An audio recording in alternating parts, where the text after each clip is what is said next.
એસીબીને એક ફરિયાદ મળેલી જાગૃત નાગરિક તરફથી કે કાર્યપાલક ઇજનેર વર્ગ 1 લિંબાયત ઝોન વિપુલ શશિકાંત ગણેશવાલા અને એક પ્રજાજન મોહમ્મદ ઇસ્માઇલ ઉર્ફ પરવાના, જે નિષ્પક્ષ ગુજરાત પત્રિકા નામનું એક દૈનિક અખબાર ચલાવે છે,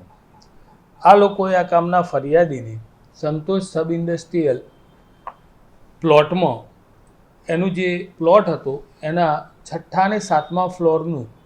બાંધકામ તોડવાના અવેજ પેટે આ કમે વચેટિયા મારફતે રૂપિયા પ્રથમ 21 લાખની માગણી થઈ, ત્યારબાદ રકઝકના અંતે 15 લાખ રૂપિયામાં નક્કી થયેલું. જેઓએ પૈસા સ્વીકારી અને તેઓને શંકા જતા ત્યાંથી એઓ નીકળી ગયેલા અને આ બંને આરોપીઓએ એકબીજાના મેળાપીપણામાં ગુનો આચરેલો હોય.